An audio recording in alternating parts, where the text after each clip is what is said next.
যারা মুমিন আছেন তারা একটু লেখেন। হ্যালো আসিফ ভাই। হ্যালো, হ্যাঁ, শাফিন আহমেদ ইমন শুনতে আসসালামু পাচ্ছেন? আলাইকুম। আপনার উপরে শান্তি বর্ষিত হোক। হ্যাঁ, জি জি জি, আপনার উপর শান্তি বর্ষিত হোক। হ্যাঁ ভাই বলেন। আমার একটা প্রশ্ন আছে আপনার কাছে। কিন্তু এই যে আপনি যে গান শুনছেন এটা তো ইসলামে হারাম ভাই। কোনটা কোনটা? এই যে গান শুনছেন যে এটা তো ইসলামে ছবি? হারাম, গান শুনছেন যে গান ইসলামে শোনা তো হারাম। ইসলামে হারাম? এটা তো কোনো কোরআন শরীফে কোথাও লেখা নেই যে গান হাদিসে শোনা বলা হারাম। আছে, হাদিসে বলা আছে। হাদিসে বলা আছে। আপনি আগে কোরআন শরীফ পড়বেন, তারপর হাদিস পড়বেন। আচ্ছা, যাই না, হোক, আপনি আমি হাদিস, আপনার একটা হাদিস, কোশ্চেন করি। হাদিস কি আপনার কাছে মনে হচ্ছে হাদিসটা মানে আলতু ফালতু জিনিস? কোরআন শরীফে না, কোথাও গান শোনার কথা হাদিসটা, বলা নাই। না, আপনি যে না যুক্তিটা দিলেন আগে হাদিসটা, কোরআন শরীফ পড়বেন, আপনি যে যুক্তিটা দিলেন আগে কোরআন শরীফ পড়বেন তারপরে হাদিসে যাবেন, আপনার কি মনে হয় কোরআন শরীফে কোথাও লেখা আছে তোমরা গান বাজনা শোনো? না কোরআন শরীফে এমন কোনো জায়গায় নাই যেখানে বলা হচ্ছে যে গান শোনা একদম হারাম, মানে নিষেধ, মানে একদম শোনাই যাবে না। এটা তো হাদিসে বলা আছে তো। তো আমার একটা হাদিসে বলা হাদিসে, থাক, আপনি, আপনার কাছে আমার একটা কোশ্চেন হাদিস আছে, আপনি সেটা মানেন আমি না, আপনাকে বলি। হ্যাঁ, হাদিস আপনি মানেন না ভাই, আপনি হাদিস মানেন হাদিস না। আমি অবশ্যই মানি, কিন্তু হাদিস, না না, আপনি অন্যদিকে ডাইভার্ট করার চেষ্টা করবেন না। আপনি, আমার একটা না না, প্রশ্ন আছে, ডাইভার্ট সেটা করছি না, শোনেন। আমি জাস্ট আহ আপনাকে জিজ্ঞেস করছি যে আপনি যে একটা ইসলাম বিরোধী কাজ করছেন এটা কি আপনি সজ্ঞানে না করছেন না না নাকি না বুঝে না করছেন? না না, বাজনা আমি সহ, এখন ইসলাম বিরোধী কাজ করছি না। বাজনা সহ যে কোনো বাজনা গান সহ, যে কোনো সঙ্গীত। বাজনা সহ যে কোনো সঙ্গীত হারাম, এটা কোথায় আপনি এটা লেখা আছে? জানেন না, এটা আপনি জানেন না? না না, আমি তো জানি না এটা। আচ্ছা, বাজনা আপনাকে সহ আমি আপনি এই হাদিসটা যে দিচ্ছি। প্রসঙ্গ ছাড়া, না না, না, আমি আপনার প্রসঙ্গ অ্যান্সার ছাড়া দিতে না, পারবো আপনার না, এখানে, কারণ আমি হাদিস আপনার এখানে গান পড়িনি। বাজছিল দেখে আমি কারণ প্রসঙ্গটা হাদিস তুলেছি। প্রচুর, হ্যাঁ যাই হোক, গান বাজুক সেটা সমস্যা না, গান সবাই শুনবে। আর আমি যে একদম কিন্তু বিশাল, আপনাকে তো হাদিসে একদম বারণ করা পুরাপুরি হয়েছে। ইসলাম, হাদিসে বারণ করা হোক, আমি যে পুরাপুরি একদম 100%, মানে একদম, একদম পুরা 100% মমিন তা না, মানে তবে আপনি 100% মমিন। ইসলামে বিশ্বাস করেন না, 100% অল্প অল্প করেন। না না, ইসলামে অবশ্যই বিশ্বাস করি। ইসলামে অনেক ব্যাপার আছে, কিছু রীতিনীতি মেনে চলার ব্যাপার আছে। আবার আল্লাহ আছে কি নাই এটাও তো একটা বড় ব্যাপার, যেটা মনে করেন আপনার সাথে আর আমার সাথে একটা, মানে এই মতটা বিমত না যে আল্লাহ আছে, আর আপনার হচ্ছে মতামত যে আল্লাহ নেই, এইটুকুই তো। আচ্ছা, আচ্ছা আচ্ছা, ঠিক আছে, আমি আপনার আমি কথার আপনাকে সাথে একমত। আমি আপনাকে হাদিস গ্রন্থের আমি নাম বলে আমি একটু দিচ্ছি। কথা বলি। গ্রন্থের নাম হচ্ছে আল না আমি একটু আদাবুল কথা বলি। মুফরাদ। আল আদাবুল মুফরাদ, হাদিস নম্বর হচ্ছে 791। এখানে পরিষ্কার বলা আছে, ইবনে আব্বাস রাদিয়াল্লাহু তাআলা থেকে বর্ণিত, এমন কতক লোক আছে যারা মানুষকে আল্লাহর পথ থেকে ভ্রষ্ট করার লক্ষ্যে অবান্তর কথাবার্তা সংগ্রহ করে। সূরা লোকমান আয়াত 6। তা হচ্ছে গান বাজনা ও অনুরূপ বস্তুসমূহ। তাবারি, হাদিসের মান হচ্ছে সহিহ। হ্যাঁ, তো এখানে কি বলা হচ্ছে যে এটা একদম হারাম, গান বাজনা হারাম? বলা হচ্ছে যে এটা তোমরা করো না বা এটা ভালো না, আপনার একদম হারাম যেগুলো সেগুলো নিয়ে আপনি করতে পারেন। আচ্ছা যাই হোক, আমার আরো একটা বলছি, প্রশ্ন আছে আপনার কাছে। আরো হাদিস বলছি, শেষ হয় নাই তো আমার। আপনি তো উল্টা আমাকে প্রশ্ন করতেছেন, আমি কি আপনাকে না একটু না না প্রশ্ন করার সুযোগ পাবো? না, আমি শেষ মানে আমি ইয়াগুলো কি শেষ আপনাকে করি। একটু প্রশ্ন করার সুযোগ পাবো নাকি? অসংখ্য, মানে আমি না তো না, এখন আপনি শুধুই অনেকগুলো হাদিসই হাদিস, করতেছেন। অনেকগুলো হাদিস না আছে, না, আমি অনেকগুলো হাদিস আপনার বলবো অ্যান্সার তো। দিতে পারবো না। না না, আপনি জাস্ট কিন্তু একটা ট্রাপ সৃষ্টি করলেন, ঠিক আছে? আমি আপনাকে একটা প্রশ্ন করি, আপনি একটু অ্যান্সার দেন, দেখি আচ্ছা যদি ঠিক আছে। আপনার অ্যান্সার আমি স্যাটিসফাইড হই, তাহলে না আমিও তো মুক্তমনা হয়ে যেতে পারি, তাই না? না, আপনাকে আমি এইগুলা বললাম কারণ হচ্ছে আপনি যেন সঠিকভাবে ইসলামটা পালন করতে পারেন, এই কারণে যেন আপনি যেন হ্যাঁ ভুল হ্যাঁ না হ্যাঁ, করেন, যাই আপনি হোক, যেন আবার ভুলে আপনি মিস্টেকে আপনি যেন সবাইকে, আবার গিয়ে দেখলেন ধরা খেয়ে গেছেন, হ্যাঁ আল্লাহর হ্যাঁ কাছে হ্যাঁ, গিয়ে সেটাই, দেখলেন ধরা খেয়ে গেছেন, এই যে হ্যাঁ গান সেটাই সেটাই, শুনতেছিলেন এই জন্য ধরা খেয়ে হ্যাঁ গেছেন। সেটাই সেটাই। আল্লাহ, হ্যাঁ, আল্লাহর কাছে কে ধরা খাবে সেটা যদি পরবর্তীতে, সেটা তো মৃত্যুর পরে, সেটা তো আর আপনি বিশ্বাস করেন না, তো সেই ব্যাপারে কথা বলে কোনো লাভ নেই। আমার না, আপনি কথা এত হচ্ছে, ইনভেস্ট আপনি করতেছেন যে একটা বলতেছেন ব্যবসায়, এত এখানে, ইনভেস্ট করতেছেন, কিন্তু আপনার ইনভেস্ট যদি মানে বিফলে যায় তাহলে এটা একটা দুঃখজনক ব্যাপার না?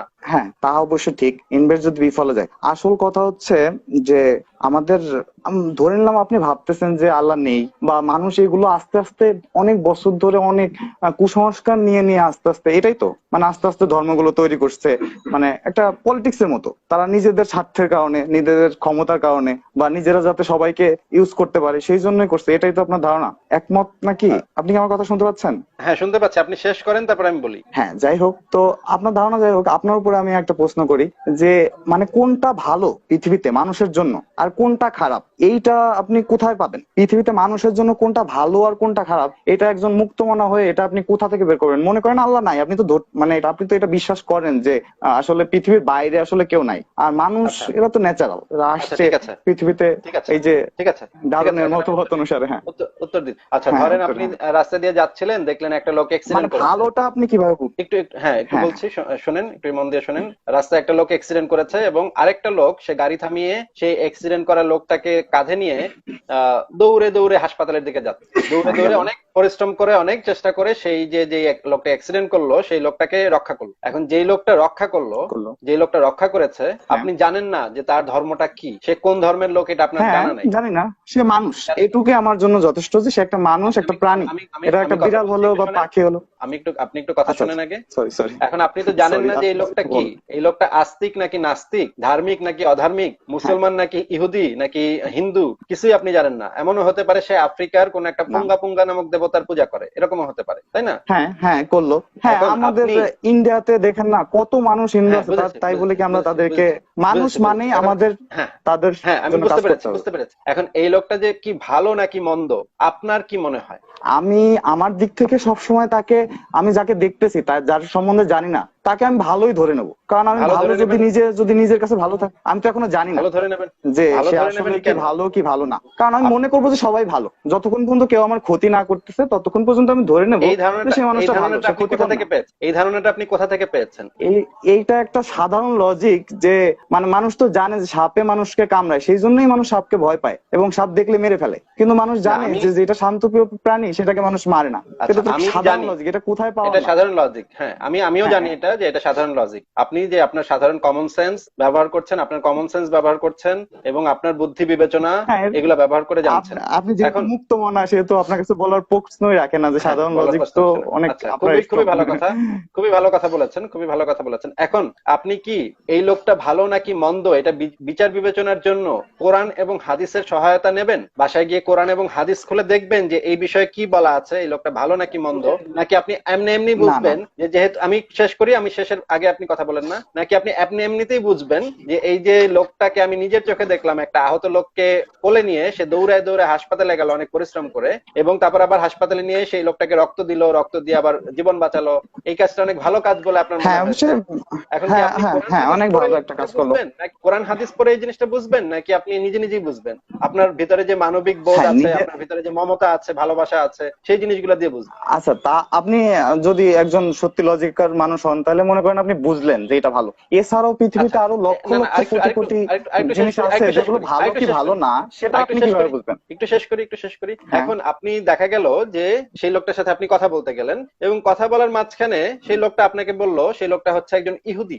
সেই লোকটা একজন ইহুদি, জিউইশ ইহুদি। হ্যাঁ হ্যাঁ হলো ইহুদি। ইহুদি। এখন আপনি আবার বাসায় গেলেন, বাসায় গিয়ে আবার কোরআন হাদিস পড়লেন। কোরআনে আপনি পেলেন সূরা নম্বর 98-তে ভার্স নম্বর হচ্ছে 6, হ্যাঁ সেখানে লেখা আছে যে এরা হচ্ছে নিকৃষ্টতম জীব। আপনাকে কি আমি নিকৃষ্টতম জীব? হ্যাঁ, আপনাকে আমি ভার্সটা পড়ে শোনাচ্ছি। হ্যাঁ হ্যাঁ অবশ্যই সূরা অবশ্যই নম্বর 98 ভার্স নম্বর 6 তো পড়ে শোনাচ্ছি, আপনি এখানে কি বলা হয়েছে? এখানে বলা হ্যাঁ হয়েছে এখানে কি বলা হয়েছে? আহলে কিতাব মানে হচ্ছে যারা কিতাবধারী। হ্যাঁ, আহলে কিতাব ও মুশরিকদের মধ্যে যারা কাফের, আহলে কিতাব ও মুশরিকদের মধ্যে যারা কাফের, তারা জাহান্নামের আগুনে স্থায়ীভাবে থাকবে। তারা সৃষ্টির অধম। এবং অন্যান্য অনুবাদে বলা আছে তারা সৃষ্টির নিকৃষ্টতম। অন্যান্য অনুবাদে বলা আছে তারা সৃষ্টির নিকৃষ্টতম জীব। হ্যাঁ, তারা সৃষ্টির নিকৃষ্টতম জীব, এটা দিয়ে তাদেরকে বোঝানো হলো। মূল ভাবটা একই, যে তারা হচ্ছে আমরা যে সৃষ্টি দেখি, যেমন ধরেন কুকুর, বেড়াল, হাঁস, মুরগি, সাপ, বিচ্ছু, তেলাপোকা, এইগুলো সমস্ত সৃষ্টির মধ্যে তারা হচ্ছে সর্বনিকৃষ্ট। যারা আহলে কিতাব এবং মুশরিকদের মধ্যে যারা কাফের, কাফের মানে হচ্ছে যারা ইসলামে বিশ্বাস, যারা ঈশ্বরে বিশ্বাস, যারা বিশ্বাস করে না, যারা দ্বীনে বিশ্বাস করে না, ঠিক আছে, এরা হচ্ছে নিকৃষ্টতম জীব। এখন আপনি কোরআন খুলে বুঝতে পারলেন যে এই যে ব্যক্তিটা, ইহুদি ব্যক্তিটা এই লোক কাজটা করেছে, অনেক কষ্ট করে নিয়ে গেছে হাসপাতালে এবং রক্ত দিয়ে জীবন বাঁচিয়েছে। কোরআন খুলে আপনি দেখলেন যে সে হচ্ছে সৃষ্টির নিকৃষ্টতম জীব এবং তাদের সাথে বন্ধুত্ব পর্যন্ত করতে নিষেধ করে দিয়েছে আল্লাহ। আমি আপনাকে আসলে আপনি একটু আমি আচ্ছা, আপনাকে আয়াত পড়ে শোনানো লাগবে না, আয়াত পড়ে শোনানো লাগবে না। আমি আপনাকে বলি, আপনি এক একটা কথার এমন ভাবে মিনিং বের করতেছেন যেটা একদমই লজিক্যাল না। আপনাকে আমি পড়ে শোনাচ্ছি, আপনাকে আমি পড়ে শোনাচ্ছি ভাই। সেখানে বলতেছে যে এরা নিকৃষ্ট জীব। না ভাই, আপনি একটু থামেন, আমাকে একটু শেষ করতে দেন। নাই যে তাদেরকে শেষ তোমরা করতে সেবা দেন, করো না, রক্ত দিও না, এটা কোথায় বলা আছে? না, আমি তো আপনাকে বলি নাই যে ইহুদিদের রক্ত দেওয়া যাবে না। ইহুদিকে রক্ত দেওয়া যাবে না, আছে এরকম তো আমি বলি নাই। এরকম আমি বলেছি? আর আরেকটা কথা, না এরকম আমি বলি নাই। আপনি মানে শোনেন, আমার কথা শেষ করতে দেন। আপনি এমন একটা জিনিস বের করলেন, খুঁজে পেতে এমন একটা জিনিস বের করলেন যে কথাটা আমি বলিনি। আমি যেটা বলিনি সেই অভিযোগে আমাকে কেন অভিযুক্ত করছেন ভাই? কিন্তু আপনি তো ওইদিকেই টানতেছেন। কখনো বলি নাই, আমি কখনো বলি নাই যে কোরআনে লেখা আছে ইহুদিদের রক্ত দেওয়া যাবে না। এরকম কোরআনে কোথাও লেখা আছে আমি বলিনি, হ্যাঁ। দাবি করিনি। আপনি এবার থামেন, এবার যেহেতু অফন আমি আপনাকে বলছি, কোরআন ওকে, সূরা নাম্বার 5 আয়াত নাম্বার 51, এখানে বলা হচ্ছে, হে মুমিনগণ এক ইয়াহুদি মিনিট ও এক মিনিট ভাই, আমি একটু নাসারাদের। এক মিনিট, আয়াত নম্বর, কোরআন আয়াত নম্বর সূরা কত? নাম্বার 5 আয়াত নাম্বার 51। হ্যাঁ 51, আপনি বলেন। পড়ে শোনান, আপনি পড়ে শোনান, হ্যাঁ আপনি পড়ে শোনান, আমি না না, আমি আমি পারবো না ভাই, আমি খুঁজে বের না করতে না সময় আপনি লাগবে, পড়ে আপনি শোনান, যেহেতু বলতেছেন আপনি বলেন। আপনি পড়ে শোনান আপনার। না না, আপনি তাহলে বলেন তো বলেন। বলবেন আমি কোরআন মানে টুইস্ট করছি, আমি ভুল আমার অনুবাদ কাছে করছি, আসলে না না না না না এগুলো না, বলবেন না। আপনার কাছে তো সেটআপ আছে, আমার কাছে সেটআপ নাই, সেজন্য আমি আসলে, আচ্ছা ঠিক আপনি আছে, বলেন, সমস্যা নেই। ঠিক আছে, আমি বলছি, হে মুমিনগণ ইয়াহুদি ও নাসারাদেরকে তোমরা বন্ধু রূপে গ্রহণ করো না, তারা একে অপরের বন্ধু। আর হ্যাঁ তোমাদের মধ্যে যে তাদের সাথে বন্ধুত্ব করবে সে নিশ্চয়ই তাদেরই একজন, নিশ্চয়ই আল্লাহ জালিম কমকে হিদায়াত দেন না। এবার আসেন কোরআন সূরা নাম্বার 3 আয়াত নাম্বার 28, এখানে বলা হচ্ছে, মুমিনরা যেন মুমিনদের ছাড়া কাফিরদেরকে বন্ধু না বানায়, আর যে কেউ এরূপ করবে আল্লাহর সাথে তার কোনো সম্পর্ক নেই। তবে যদি তাদের পক্ষ থেকে তোমাদের কোনো ভয়ের আশঙ্কা থাকে, আর আল্লাহ তোমাদেরকে তার নিজের ব্যাপারে সতর্ক করেছেন এবং আল্লাহর নিকট প্রতিপক্ষ। ঠিক আছে, সূরা নাম্বার 3 আয়াত নাম্বার 118, এখানে বলা হচ্ছে, হে মুমিনগণ তোমরা তোমাদের ছাড়া অন্য কাউকে অন্তরঙ্গ বন্ধুরূপে গ্রহণ করো না, তারা তোমাদের সর্বনাশ করতে ত্রুটি করবে না, তারা তোমাদের মারাত্মক ক্ষতি কামনা করবে। তাদের মুখ থেকে তো শত্রুতা প্রকাশ পেয়ে গেছে, আর তাদের অন্তরসমূহ যা গোপন করে তা অধিক ভয়াবহ। অবশ্যই আমি তোমাদের জন্য আয়াতসমূহ স্পষ্ট বর্ণনা করেছি, যদি তোমরা উপলব্ধি করতে। সূরা নাম্বার 4 আয়াত নাম্বার 89 89, আচ্ছা ঠিক তারা আছে ঠিক আছে, চায়, আপনি, আমি বুঝলাম যে তারা আপনি যেমন অনেকগুলো কাফের রেফারেন্স দিচ্ছেন তোমরাও আমার। তেমনি কাফের হয়ে যাও, তোমরাও তেমনি কাফের হয়ে যাও, যাতে তোমরা এবং তারা সব সমান হয়ে যাও। অতএব তাদের মধ্যে কাউকে বন্ধুরূপে গ্রহণ করো না, যে পর্যন্ত না তারা আল্লাহর পথে হিজরত করে চলে আসে, যে পর্যন্ত না তারা মুসলমান হয় ততক্ষণ পর্যন্ত আপনি তাদের সাথে বন্ধুত্ব করবেন। অতঃপর যদি তারা আচ্ছা ঠিক বিমুখ আছে, হয় তবে আপনার কোনো তাদেরকে পাকড়াও করো, অতঃপর তারা যদি বিমুখ হয় তবে তাদেরকে পাকড়াও করো এবং তাদেরকে যেখানে পাও হত্যা করো। সূরা নাম্বার 4 আয়াত নম্বর যেখানে পাও 89 হত্যা করো, পড়েন, আপনি পড়েন ভাই, আপনি পড়েন না। সূরা নম্বর এখানে মানে যে যেখানে যেখানে পাও হত্যা করে এভাবে বলা নাই, ইহুদিদের যেখানে যেখানে পাও সেভাবে হত্যা করতে এভাবে বলে নাই, বলেছে যে তাদেরকে আল্লাহর পথে হিজরত করতে চলে আসতে আপনি বলবেন, কিন্তু যদি হিজরত করে না আসে, আল্লাহর পথে যদি তারা না আসে, তখন তাহলে তাদেরকে পাকড়াও হ্যাঁ করো এবং যেখানে পাও হত্যা করো। মানে সরাসরি শোনেন, যে আপনি রামদান নিয়ে বাইর হবেন, একটু শেষ করি, সরাসরি যে আপনি রামদান নিয়ে বাইরে কপ কপ কপ কপ করে কোপাইবেন তা না, আল্লাহ আপনাকে এত খারাপ কাজ করতে বলে নাই, কিন্তু এখানে হ্যাঁ বলা ঠিক হচ্ছে আছে, যে তাদেরকে আপনি আচ্ছা ঠিক আছে, ইসলামের পথে আচ্ছা দাওয়াত ঠিক দিবেন, আছে, আল্লাহর পথে দাওয়াত দিবেন। আচ্ছা তারপর ঠিক যদি আছে, আমি তারা না বুঝলাম, আসে, আমি বুঝলাম যে না আসে, ইহুদিদের বলছে কন্ডিশন আছে, এখানে একটা কন্ডিশন আছে যে না আসলে, আপনি তাদের হ্যাঁ ইসলামের পথে দাওয়াত তারপরের দিবেন। আয়াতে লেখা আছে, তারপরে তারপরের হ্যাঁ আয়াতে লেখা আছে যে তারা যদি শান্তি চায় তাহলে তাদের সাথে হ্যাঁ, শান্তি, আপনি জাস্ট তাদের কিন্তু প্রসঙ্গ বন্ধুত্ব করা যাবে ছাড়াই না। হ্যাঁ উদ্ধৃতি ঠিক আছে দিতেছেন। ঠিক আছে ঠিক আছে, বন্ধুত্ব কিন্তু করা যাবে না বন্ধুত্ব তাদের কথা কেমন না, আমি কিন্তু বন্ধুত্ব করে ইসলাম না। ধর্ম আরো হিসেবে শেষ হয়নি, আর শেষ কোন হয়নি, শেষ হয়নি, ইহুদি ধর্মের শেষ কোন হয়নি, ফ্রেন্ড শেষ আমার হয়নি, নাই, আপনি শেষ বলেন। হয়নি। আপনি আপনার প্রশ্নের উত্তরটা আগে শেষ করে নিই, আমি প্রশ্নের উত্তরটা শেষ করে নিই। সূরা নাম্বার 4 আয়াত নাম্বার 144, এখানে বলা হচ্ছে, হে মুমিনগণ তোমরা মুমিনগণ ছাড়া কাফিরদেরকে বন্ধুরূপে গ্রহণ করো না, তোমরা কি আল্লাহর জন্য তোমাদের বিপক্ষে কোনো স্পষ্ট দলিল সাব্যস্ত করতে চাও? সূরা নাম্বার 4 আয়াত নাম্বার 139, যারা মুমিনদের পরিবর্তে কাফিরদেরকে বন্ধুরূপে গ্রহণ করে তারা কি তাদের কাছে সম্মান চায়, অথচ যাবতীয় সম্মান আল্লাহর। সূরা নাম্বার 5 আয়াত নাম্বার 57, হে মুমিনগণ তোমরা তাদেরকে বন্ধুরূপে গ্রহণ করো না যারা তোমাদের দিনকে উপহাস ও খেল তামাশা রূপে গ্রহণ করেছে, তাদের মধ্য থেকে তোমাদের পূর্বে যাদেরকে কিতাব দেওয়া হয়েছে ও কাফিরদেরকে, আর আল্লাহ তাকওয়া অবলম্বন করে যদি তোমরা মুমিন হয়ে থাকো। সূরা নাম্বার 6 আয়াত নাম্বার 70, এখানে বলা হচ্ছে, আর তুমি পরিত্যাগ করো তাদেরকে যারা নিজেদের দিনকে গ্রহণ করেছে খেল তামাশা রূপে এবং প্রতারিত করেছে যাদেরকে দুনিয়ার জীবন। সূরা নাম্বার 7 আচ্ছা যাই হোক, আয়াত নাম্বার ইহুদিদের কথা 60, বলা, সূরা নাম্বার 60 আয়াত নাম্বার ইহুদিদের কথা 13, হে মুমিনগণ আল্লাহ যে জাতির প্রতি রুষ্ট তোমরা তাদের প্রতি। আচ্ছা আপনি তো বলছেন আমাকে একটু সুযোগ দেন, সুযোগ দিব আপনি ভাই, তো সুযোগ দিব। অনেকগুলো উদ্ধৃতি দিচ্ছেন, এবার আমাকে না সুযোগ আমার দেন। তো রেফারেন্স, না আমার তো আপনার এতগুলো রেফারেন্স সহ কথা উদ্ধৃতির বলতে অ্যান্সার হয়। দিতে আমার 5 ঘন্টা লাগবে। না না আমার তো না এতগুলো আমার রেফারেন্স দিতে আপনার হয়। তো বলা আমি লাগে রেফারেন্স নিয়ে অবশ্যই, বসলে, কিন্তু আপনার অ্যান্সার দিতে রেফারেন্স আমার 5 নিয়ে বসলে ঘন্টা আমার সময় তো লাগবে। আমি রেফারেন্স দিতে এতগুলো হবে ভাই। আপনি রেফারেন্স একটা দিতে হবে। রেফারেন্সই দেন, না আমি আপনাকে অ্যান্সার দিচ্ছি। উত্তরটা আপনি আমার কমপ্লিট হয় নাই। আপনি আমার একটা উত্তর কমপ্লিট রেফারেন্স হয় দেন, নাই। আমি, আমার উত্তর কমপ্লিট হয় নাই। আমার উত্তর আপনি তো কমপ্লিট হয় নাই। রেফারেন্সই দিচ্ছেন, অ্যান্সার তো দিচ্ছেন না। উত্তরের সাথে আচ্ছা আচ্ছা দেন, রেফারেন্স গুলো যুক্ত, উত্তরের সাথে রেফারেন্স গুলো যুক্ত। আপনি রেফারেন্স একটা দিয়ে আমি রেফারেন্স কথা বলবো। দিলেই আমি আমি আপনার রেফারেন্স সেই ছাড়া রেফারেন্সটা যথাযথ মূল্যায়ন করব। আমি আপনি রেফারেন্স ছাড়া রেফারেন্স কথা দিলেই বলবো না। আমি আপনার একটা আমি রেফারেন্স রেফারেন্স ছাড়া চাই, কথা বলবো না। না না না একটা আমি রেফারেন্স রেফারেন্স দিলেই ছাড়া এনাফ, কথা বলবো না। আপনার বেশি রেফারেন্স আচ্ছা একটু দেওয়ার দরকার শুনেন, নেই। না ওকে না ওকে, আমার তো সব রেফারেন্স হ্যাঁ দিতে বলেন। হবে ভাই। মুমিনগণ আল্লাহ যে জাতির প্রতি রুষ্ট তোমাদের, আচ্ছা এটা আমি বলেছি, আমি তো জাকির নায়ক না যে ঠিক আপনার আছে। সব অ্যান্সার দিও, কিন্তু আচ্ছা হ্যাঁ আচ্ছা এখন আমাকে একটু হচ্ছে, বলার সুযোগ এখন দেন। হচ্ছে আরেকটা কথা হচ্ছে, সূরা নাম্বার 28 আয়াত নম্বর 86, এখানে বলা হচ্ছে, আর তুমি আশা করেছিলে যে তোমার প্রতি কিতাব মানে কুরআন নাজিল করা হবে, বরং তা তোমাদের রবের পক্ষ থেকে রহমত স্বরূপ। অতএব তুমি কখনো কাফেরদের জন্য সাহায্যকারী হয়ো না, তুমি কখনো কাফেরদের জন্য সাহায্যকারী হয়ো না। ঠিক আছে, সূরা হ্যাঁ। নম্বর 28 আয়াত নম্বর 86। আপনি বের করেন, বের করে ভাই আপনি নিজে পড়েন, আপনাকে বলেন যে আমি মিথ্যা বলছি কিনা। যদি সে কাফের হয়, আপনি যেই সার্কামস্ট্যান্সটা তৈরি করছেন সেখানে সে কাফের কি কাফের না সেটা আমি জানি না। সকল মানব জাতির জন্য যে মানুষ কাজ করবে, দয়া দেখাবে, তাদের পাশে দাঁড়াবে, এটা আল্লাহ বারবার বলতেছে। আমি আপনার রেফারেন্স দিতে পারবো না, কিন্তু বারবার বলতেছে। আমি অবশ্যই আপনার রেফারেন্স দেব, অবশ্যই রেফারেন্স দেব। আমি রেফারেন্স ছাড়া ভাই কোনো কথা বলি না, আমি রেফারেন্স ছাড়া কোনো কথা বলি না। ইহুদি জাতি নিয়ে বলতেছেন, আপনি তো ইহুদি না। আপনি কি ইহুদি? আপনি কি ইহুদি? আমি আপনাকে যেটা জিজ্ঞেস করেছি, আপনাকে আমি একটা ইহুদিদের জন্য। আচ্ছা, এখন আমাকে আমাকে প্রশ্নের উত্তরটা দিয়ে শেষ করতে দিন। আপনি ইহুদির জন্য শুধু ই করলেন, আপনি এমন প্রশ্নের উত্তর দিয়ে শেষ করতে দিন, প্রশ্নের উত্তর দিয়ে শেষ করতে দিন। এখন আপনাকে আমি বলেছিলাম যে আপনি এরকম একটা ঘটনার ভিতরে দেখলেন যে একজন মানুষ খুব ভালো একটা কাজ করেছে, খুব মানবিক একটা কাজ করেছে, কিন্তু আপনি কোরআন শরীফ এবং হাদিসে এখন আমি আপনাকে কমপক্ষে 500 হাদিস আপনাকে পড়ে শোনাতে পারবো, এই সমকক্ষীয় মানে একই কথাবার্তা আছে, এরকম 500 হাদিস আমি পড়ে শোনাতে পারবো, যেগুলো আমি সময়ের কারণে আমি পড়ে শোনালাম। হাদিসটা কোথা থেকে আসছে এটা আপনি জানেন? হাদিস যেখান থেকে আসুক, হাদিস এগুলো লেখা আছে।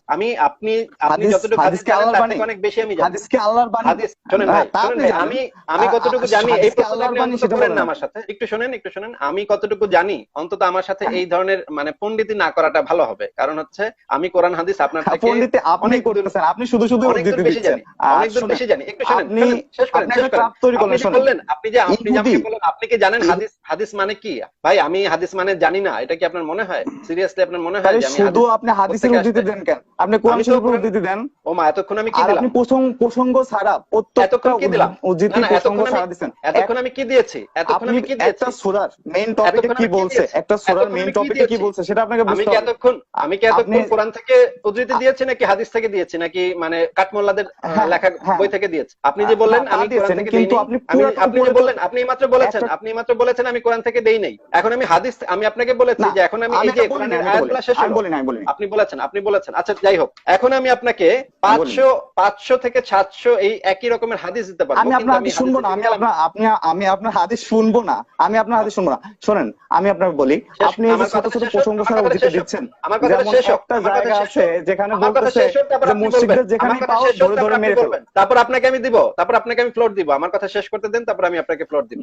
আপনি তো শুধু উদ্ধৃতি দিচ্ছেন, আপনি একটা কমন কোশ্চেন করেন ছোট এক লাইন। আপনাকে রেফারেন্স ছাড়া আমি কোনো কথা বলি না ভাই। আপনার যদি রেফারেন্স ছাড়া আলোচনা করতে হয় তাহলে একটা প্রশ্ন করলাম, সেই প্রশ্নের অ্যানসার দিতে আপনি 1.5 ঘন্টা হাদিসে শুনাইলেন আমারে। আপনি আমাকে বারবার বাধা দিচ্ছেন, বিশ্বাস করব না রে ভাই। আপনি আমাকে বারবার বাধা দিচ্ছেন, এই কারণে আমার বাধা দিচ্ছে না। আপনি আমাকে বারবার বাধা দিচ্ছেন। আপনার মুক্ত মনা থেকে আপনার মুক্ত মনা থেকে অ্যানসার দিবেন। আপনি হাদিস কেন টানেন? আপনি চুপ করে শুনুন। লজিক্যালি অ্যানসার দেন। হাদিস টানবো না। আমি আপনাকে জাস্ট একটা, এগুলা কেমন কথা ভাই? আমি কোশ্চেন করছিলাম, আপনি হাদিস কেন টানতেছেন? আমি হাদিস টানবো না। আপনি হাদিস টানতে পারেন, আপনি তো মুক্ত মনা, আপনার নিজের কোনো জ্ঞান নেই। আপনি তো বলেন আপনি অনেক জ্ঞানী। আপনার আলোচনা করার কোনো ইচ্ছা নাই, আপনি কথা বলতে চাচ্ছেন না। না আমার আলোচনা করার ইচ্ছা আছে, কিন্তু আপনি বারবার, আমার একটা কোশ্চেন ছিল, সেই কোশ্চেনের অ্যানসারটা আপনি দেন। তাহলে বিদায়। আপনি কি আমাকে কথা বলতে দিবেন নাকি দিবেন না? লাস্ট আপনাকে সুযোগ দিচ্ছি। আমি আপনাকে দেব, কিন্তু আপনার কি আচ্ছা আপনি তাহলে আপনাকে না, আপনি যদি এখন চুপ করে শুনেন তাহলে আমি আপনাকে কথা বলতে দিব, পরবর্তীতে সুযোগ দিব। কিন্তু আপনার উদ্ধৃতি, আমি উদ্ধৃতি আপনি জাস্ট আপনি কথা বলছেন। আপনি কোশ্চেন করেন। ঠিক আছে বিদায় ভাই, বিদায়। বলেন। জি হ্যালো, আপনার কোনো কথা থাকলে বলেন। তাহলে আপনাকে সবাই দেখতে পাচ্ছে, আপনার কোনো কথা থাকলে বলেন। ভাই আমি যে কথাটা বলতে চাচ্ছি সেটা হচ্ছে যে পৃথিবীর মানুষকে পরিবর্তন করার জন্য আমাদের কি ধরনের কাজ করা উচিত? আপনার কাছে শুধু এই প্রশ্নটাই আমার। যুক্তি এবং মুক্ত চিন্তার বিকাশ ঘটানো উচিত।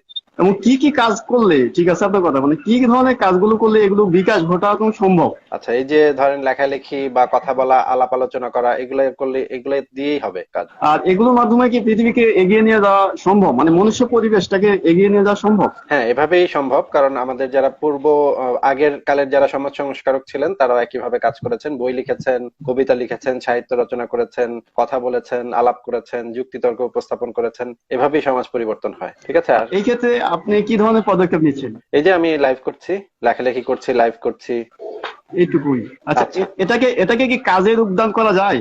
এটাকে এটাই তো কাজে কাজ। রূপদান করা যায়? আমি অন্য প্রসঙ্গে বলতেছি, জাস্ট এই এটাই তো কাজ, এটাই তো একটা জরুরি কাজ, একটা জরুরি কাজই আমরা করছি, সেটা হচ্ছে লেখালেখি করা, কথা বলা, আলাপ আলোচনা করা, সেটাই করছি আমরা। হ্যালো, মানে সাউন্ডটা কমে গেছে, আমি শুনতে পাচ্ছি না আপনার কথা, আমি শুনতে পাচ্ছি না আচ্ছা, আপনার কথা। ঠিক আছে ভাই, আপনাকে অনেক ধন্যবাদ, ভালো আমি থাকবেন, আপনার জন্য অনেক মানে শুভকামনা এখন রইলো। আর কি এখন। ঠিক আছে, আপনাকে অনেক ধন্যবাদ। আচ্ছা, যারা মুমিন ভাইরা আছেন, শরীফ আহমেদ খান দেখি আরেকজন যুক্ত হতে চাচ্ছেন। যারা মুমিন ভাইরা আছেন তারা এখানে কমেন্টে লেখেন, তাহলে আমি আপনাদেরকে সরাসরি যুক্ত করতে পারবো। আরেকজনকে যুক্ত করার চেষ্টা করছি, কিন্তু উনি আচ্ছা যুক্ত হয়েছে। হ্যালো, আসসালামু আলাইকুম ভাইয়া। আপনার উপরে শান্তি বর্ষিত হোক। আপনার চেহারাটা দেখা যাচ্ছে না। ভাইয়া কেমন আছেন? হ্যাঁ, ভালো আছি। এখন দেখা যাচ্ছে? আপনি ভালো আছেন? সাউন্ডটা কমাই দিই। হ্যাঁ, দেখা যাচ্ছে। জি আলহামদুলিল্লাহ। আচ্ছা, আচ্ছা বলেন। ভাইয়া, আমি যেটা মানে দুটো প্রশ্ন করার জন্য আসলে ফোন দিছি, সেটা হচ্ছে ইসলামে যে পাথর পূজা করে, হ্যাঁ, এটা নাস্তিকরা আর কি অনেকেই বলে, এই সম্বন্ধে যদি আপনি কিছু বলতেন। আহ, পাথর পূজা করে এই বিষয়ে আমি কি বলবো? মানে এটা যে মুফাসসির স্যার আছে না, তো ওনার ওনার একটা বক্তব্যের মধ্যে শুনছি যে ইসলাম পাথর পূজা করে আর কি। আচ্ছা, তাহলে আপনি ওনার কাছে জিজ্ঞেস করেন এটা, আমি কি বলবো এই বিষয়ে। না, উনি আপনার কি কাছ থেকে বলেছেন একটু আমি জানতে জানি না। চাচ্ছি যে এই বিষয়ে আপনি পাথর পূজা নিয়ে আর কি জানতে চাচ্ছি যে এটা কি আসলে সত্যি নাকি। আচ্ছা, হিন্দু ধর্মের ভেতরে কেউ কিন্তু মূর্তি পূজা করে না। হুম, আপনি যদি জি, জি। হিন্দুদেরকে জিজ্ঞেস করেন যে তোমরা আসলে কিসের পূজা করো, তারা হচ্ছে গিয়ে মূর্তিটাকে প্রতীক বানিয়ে সেই দেব দেবীর পূজা করে বা আচ্ছা। ঈশ্বরের পূজা করে। হুম। মূর্তিটা সেখানে একটা প্রতীক আচ্ছা। হিসেবে তারা উপস্থাপন করে। তাদের দাবি হচ্ছে, এটা জি। হচ্ছে হিন্দুদের দাবি হচ্ছে তারা কেউ কখনো মূর্তি বা পাথর এগুলা কিছুই পূজা করে না। তারা পূজা করে হচ্ছে ঈশ্বরের, ভগবানের, এবং সেই মূর্তিকে একটা প্রতীক জি। হিসেবে তারা পূজা করছে। মুসলমানরাও ঠিক একই কথা বলছে যে আচ্ছা। তারা কেউ পাথর পূজা করে না বা কাবা শরীফ পূজা করে না, তারা আল্লাহকে পূজা করছে। আল্লাহকে পূজা, এটা মানে একটু অন্য ভাষায় বললে প্রার্থনা, একই কথা। তারা আল্লাহকে পূজা আচ্ছা, করছে, আচ্ছা, কিন্তু হ্যাঁ। ওই কালো পাথরটাকে, হাজরে আসওয়াদ নামক যে কালো পাথরটা আছে, সেটাকে গিয়ে চুমু খাচ্ছে বা কাবা শরীফের দিকে মুখ করে সিজদা জি। করছে।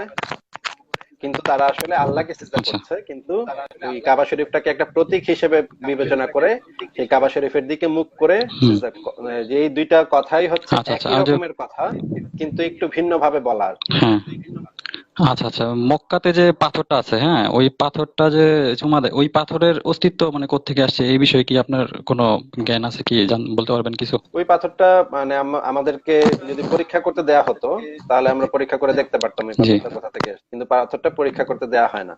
আচ্ছা, আচ্ছা, এবং অতীতে দেখা গেছে আচ্ছা, বিভিন্ন জি, সভ্যতায় উল্কাপিণ্ড যেগুলা হয়, হুম, উল্কাপিণ্ড যেগুলা পৃথিবীতে এসে পড়ে, সেই উল্কাপিণ্ড যখন এসে জি, অতীতকালে পড়তো, তখন পৃথিবীর ধরেন আফ্রিকা মহাদেশে যে সমস্ত উপজাতি বা আদিবাসী গোত্র আছে, তারা তো জানতে পারতো না, হ্যাঁ, তারা বুঝতে পারতো না যে এই উল্কাটা কোথা থেকে এসে পড়লো। তারা ভাবতো যে স্বর্গ থেকে মানে দেবতারা এই রাগ করে ছুঁড়ে একটা ঢিল মেরেছে। তো এখন আচ্ছা, কি করতে হবে, সেই উল্কাপিণ্ডটাকে পূজা করতে হবে, পূজা করলে তাদের ভালো হবে, তারা ভালো শিকার করতে পারবে বা ভালো জি, ফসল ফলবে, এই ধরনের বিশ্বাস সেই প্রাচীন উপজাতিগুলোর মধ্যে ছিল। তো সেই উপজাতিগুলোর মধ্যে থাকার কারণে তারা আচ্ছা, সেই পাথরগুলোকে পূজা করত বা অন্যান্য জিনিসও তারা পূজা করতো। এরকম উপজাতি পাওয়া গেছে আফ্রিকাতে, এরকম মানব সম্প্রদায় পাওয়া গেছে যারা এই ধরনের কাজ করতো। এবং আমরা যারা মানে বিজ্ঞান বিষয়ে আলোচনা করি, তাদের কাছে মনে হয় যে আরব দেশেও হয়তো সেইভাবে একটা উল্কাপিণ্ড এসে পড়েছিল, এবং তখনকার মানুষ বুঝতে পারে নাই যে এটা আসলে কি, এটা আসলে কোত্থেকে আসলো, আচ্ছা, তো মানে কালো রঙের একটা পাথর কোত্থেকে আসলো। তখন তারা কি করেছে, তখন তারা সেটাকে পূজা দেওয়া শুরু করেছে। এখন এই বিষয়ে আমরা নিশ্চিত ভাবে কিছু আচ্ছা, আচ্ছা, বলতে পারি না। যদি আমাদের কাছে সেই পাথরটা দিত, আমরা পরীক্ষা নিরীক্ষা করে দেখতাম কোথা থেকে এসছে, কি কার্বন টেস্ট আছে নানা ধরনের, সেই কার্বন টেস্টের মাধ্যমে আমরা পরীক্ষা করে দেখতে পারতাম, তাহলে আমরা বুঝতে পারতাম। কিন্তু আচ্ছা। আমরা পরিষ্কার করে বলতে পারি না আমি বিষয়টা। ভাইয়া আসলে, তবে আমাদের স্বাভাবিকভাবে আমাদের ভাইয়া আমি ধারণা হয়। আসলে অনেকদিন যাবতই, হ্যাঁ, বলেন। আচ্ছা, আমি আসলে ভাই অনেকদিন যাবত আপনার ভিডিও দেখছি আর হচ্ছে লাইভও দেখি। তো আমি মেবি আমি লাকি যে ফার্স্ট আপনাকে করছি, আপনি অ্যাকসেপ্ট করছেন। থ্যাংক ইউ ভাই। আমি আরো কিছু কোয়েশ্চেন আছে, আমি আসলে পরে বলবো আর কি, হ্যাঁ। আচ্ছা আচ্ছা ভাইয়া, আপনাকে অনেক ধন্যবাদ, ভালো থাকবেন, আচ্ছা, শুভকামনা রইল। হ্যাঁ, হ্যাঁ, আপনাকে অনেক ধন্যবাদ, আপনি অনেক ভালো থাকবেন, আল্লাহ হাফেজ। আচ্ছা, একজন কে যেন যুক্ত হতে চাচ্ছিলেন, দেখি। সজীব উদ্দিন আপনাকে যুক্ত করেছি। আপনি দেখে থাকলে যুক্ত হন। হ্যালো, আসসালামু আলাইকুম। আপনার উপরে শান্তি বর্ষিত হোক। আপনার এখানে খুব অন্ধকার, আমি ভালোভাবে দেখতে পাচ্ছি না আপনার চেহারা, আপনি হ্যাঁ, একটু আমি লাইটটা অন আসলে করুন। বাইরে বসে আছি তো এই জন্য আচ্ছা, ঠিক আছে, বলেন চাঁদের তাহলে। আলো। আচ্ছা আচ্ছা, ঠিক আছে, বলেন। সেটা হচ্ছে আমি আসলে অনেকদিন যাবতীয় আপনাকে ফলো করছি। আপনার কথাবার্তা আমার ভালো লাগে, অনেক সময় হয়তো ভালো লাগে না, বেশিরভাগ টাইমই ভালো লাগে। আচ্ছা আর সালামের যে ব্যাপারটা আসলে হচ্ছে কি যে মুসলমান পরিবারে বড় হয়েছে, আমার বেড়ে ওঠা একটা মুসলমান পরিবারে। এখন বিষয়টা হচ্ছে যে আপনি ভাই আপনার কথা কেটে কেটে যাচ্ছে, আমি ভালোভাবে বুঝতে পারছি না। হ্যাঁ। লেখালেখি করেন তো হুম। আমাদের আমি আমার পরিচিত কয়েকজন হুজুরের সাথে এইসব বিষয় নিয়ে আলাপ করি, তো ওনারা দেখি বিষয়গুলোকে খুব মানে নেগেটিভলি বলে যে আপনারা খারাপ, হ্যাং ত্যাং, বিভিন্ন ধরনের কথাবার্তা। হুম। যেমন আপনিও কিন্তু আবার ওনাদেরকে ছোট করেন, মানে মুসলমানদেরকে বা অন্য ধর্মের যারা আছে তাদেরকে ছোট করেন। হুম। আবার মুসলমানরাও মানে আমাদের মুসলমানরা বলেন বা যারা অন্য ধর্মের যারা আছে, বিশেষ করে আমরা তো আমার এনভায়রনমেন্টটা হচ্ছে হ্যালো ভাই, আপনার কথা কেটে কেটে যাচ্ছে, আমি বুঝতে পারছি না। আপনাকে আমি এইটুকের উত্তর দেই, তারপর আপনি আরেকটু আলোচনাতে যান। ভাই আমি এইটুকের উত্তর দেই, তারপর আপনি পরের আলোচনাতে যান তাহলে। হ্যালো হ্যালো, আপনি কি শুনতে পাচ্ছেন? হ্যালো হ্যালো, আপনাকে আমি এইটুকের উত্তর দেই, তারপর আপনি পরের আলোচনাতে যান তাহলে। আচ্ছা। হ্যাঁ হ্যাঁ ঠিক আছে। আচ্ছা, বাংলাদেশের কোন নাস্তিক, আচ্ছা আপনি, আপনার কথা কেটে কেটে যাচ্ছে, আপনি জি। একটু তাহলে শোনেন। বাংলাদেশের কোন নাস্তিক এখন পর্যন্ত কোন মুসলমানকে বা কোন মুমিনকে হত্যার হুমকি দিয়েছে বা কোপাতে চেয়েছে বা হত্যা করতে চেষ্টা করেছে, কোনো না কোনো ভাবে হত্যা করতে চেষ্টা করেছে, বা মুসলমান হত্যা করা ওয়াজিব বা মুসলমান হত্যা করা ফরজ বা মুসলমান হত্যা করা মানে সুন্নত, এই ধরনের কোনো কথা বলেছে বলে আমি শুনি নাই এখন পর্যন্ত। কিন্তু প্রতিনিয়ত প্রায় প্রতিদিন বিভিন্ন ধরনের ওয়াজ মাহফিলে এই মোল্লা মুসল্লিরা যারা ওয়াজকারী তারা মানে চিৎকার করে করে বলে নাস্তিকদের কতল করতে হবে, নাস্তিকদের জবাই করতে হবে, নাস্তিক হত্যা করা ওয়াজিব, নাস্তিক হত্যা করার কথা হাদিসে বলা আছে। আমি আপনাকে এই যে সরাসরি দেখিয়ে দিতে পারবো আপনাকে। আপনি শোনেন নাই কিভাবে ভাই? বাংলাদেশে অসংখ্য অসংখ্য, আপনাকে আমি ভিডিওটা সরাসরি এখন দেখিয়ে দিতে পারবো, অসংখ্য ভিডিও আমি দেখাতে পারবো একদম সরাসরি সামনাসামনি। মানে এগুলা নিয়ে তো মিথ্যা কথা বলা বা লুকোছুপি করার কিছু নাই। ইসলামে যে মানে ধর্মত্যাগীদেরকে হত্যা করতে বলা হয়েছে, এটা তো ওপেন সিক্রেট, এটা এখানে তো লুকোছুপির আর কিছু নাই এখানে। আপনাকে আমি হাদিস গুলো আগে পড়ে শোনাই, তারপরে আপনাকে আমি জি ভিডিও গুলা দেখাই, তাহলে আপনার কাছে ক্লিয়ার হবে। জি বলেন। আচ্ছা আমি খুঁজে পাচ্ছি না, আমি এক সেকেন্ড আমাকে একটু দেন, আমার নেটটা একটু আচ্ছা, আপনি যেটা সমস্যা করছে তো। জানেন যেটা, সেটা আপনার যেটা মুখস্থ আছে সেটা বলেন, অসুবিধা নাই, আমি নেটটা শুনছি। একটু স্লো তো, আপনি আপনার যেটা আপনাকে মুখস্থ আছে জি সরাসরি জি করে অসুবিধা নেই। দিচ্ছি, সরাসরি বলছি। আচ্ছা, এটা হচ্ছে ইসলামিক ফাউন্ডেশন থেকে কেনা সুনান আবু দাউদ, এটার নাম, হাদিস নাম্বার হচ্ছে 4300। এখানে পরিষ্কার ভাবে বলা আছে জি তিনি সাল্লাল্লাহু আলাইহি সাল্লাম বলেছেন, কেউ যদি দিন পরিত্যাগ করে মুরতাদ হয়ে যায় তবে তোমরা তাকে হত্যা করবে। এটা হচ্ছে ক্লিয়ার কাট কথা, হাদিসের মান সহিহ। সুনান আবু দাউদ হাদিস নাম্বার 4301, এখানে বলা হচ্ছে তিনটি কারণে কোন মুসলমানের রক্ত প্রবাহিত করা হালাল। তিনটি কারণে কোন মুসলমানের রক্ত প্রবাহিত করা হালাল। এক নম্বর হচ্ছে যদি কোনো বিবাহিত ব্যক্তি জেনা করে, দুই নম্বর হচ্ছে যদি কেউ কাউকে হত্যা করে তবে এর বিনিময়ে হত্যা, তিন নম্বর হচ্ছে যে ব্যক্তি দিন ত্যাগ করে মুরতাদ হয়ে মুসলমানের জামায়াত থেকে বেরিয়ে যায়। যদি হিন্দু থেকে মুসলমান হয় তাহলে কিন্তু তার জন্য পুরস্কার, যদি খ্রিস্টান থেকে মুসলমান হয় তার জন্য কিন্তু পুরস্কার, যদি ইহুদি থেকে মুসলমান হয় তার জন্য কিন্তু পুরস্কার। কিন্তু যদি কেউ মুসলমান থেকে ধর্ম ত্যাগ করে অন্য কোনো ধর্মে যায় বা নাস্তিক হয় বা ধর্ম ত্যাগ করে, তাহলে তার জন্য শাস্তি হচ্ছে কতল করা, তাকে কতল করতে হবে। ঠিক আছে, এখন কি আপনাকে আমি ভিডিও দেখাবো? না না, ভিডিও দেখানো লাগবে না। আমি বিষয়টা হচ্ছে কি, আসলে আমি ধর্ম সম্পর্কে খুব বেশি কিছু জানি না, এটা আমি বলি ভাইয়া, ধর্ম সম্পর্কে আমি আসলে খুব বেশি কিছু জানি না। ধরেন আমি ওই বুখারী শরীফের টোটাল 10টা খণ্ডের ভিতরে মনে হয় 4-5টা আমি পড়েছিলাম, তো ওখানে কিছু কিছু জায়গা আমার কনফিউশন লেগেছিল। তাহলে আমরা মূল আলোচনাটা একটু শেষ করি। মূল আলোচনাটা আমি শেষ করি তাহলে। মূল আলোচনাটাতে ছিলাম যে এভাবে ছিলাম যে মোল্লা হুজুররা আমাদেরকে সরাসরি কতল করতে চায় এবং আমাদের অনেককে তারা হত্যা করে ফেলছে। এর মধ্যে আমাকেও তারা 2013 সালে চাপাতে দিয়ে 9 বার কুপিয়েছে তারা। ঠিক আছে, এটা কি আপনি জানেন? 2013 সালে আমাকে 9 বার চাপাতে দিয়ে তারা কুপিয়েছে। অভিজিৎ রায়, অনন্ত বিজয় থেকে শুরু করে অসংখ্য মানুষকে, নিলয় নীল, তারপর এরকম অসংখ্য ব্লগারকে যে তারা জবাই করেছে। এই জিনিসটা কি আপনি জানেন? আল্লামা শফি যে সরাসরি বলেছে ওয়াজে যে নাস্তিকদের কতল করা ওয়াজিব হয়ে গেছে, এটা কি আপনি শুনেছেন? এখন আমি যদি, কেউ যদি আমাকে জবাই করতে চায়, তাদেরকে যদি আমি বলি বর্বর, আর আমি যদি তাদেরকে কোনো জবাই করতে না চাই, তারাও যদি আমাকে গালি দেয়, দুইটা কি সমকক্ষ হলো আপনার কাছে? আর নাস্তিকরা এখন পর্যন্ত কাউকে কোনো শারীরিক আঘাত করেছে এরকম কোনো প্রমাণ আপনি দেখাতে পারবেন? বা কাউকে হত্যা করার হুমকি দিয়েছে এরকম কোনো প্রমাণ আপনি দেখাতে পারবেন? হত্যার হুমকি দিয়ে যান। আর আমরা যেই কথাগুলো বলছি, ওনার লাইনটা কেটে গেল, আমরা যেই কথাগুলো বলছি প্রত্যেকটা কথা ওয়েল ডকুমেন্টেড এভিডেন্স দিয়ে বলছি, আমরা একটা কথাও ডকুমেন্ট ছাড়া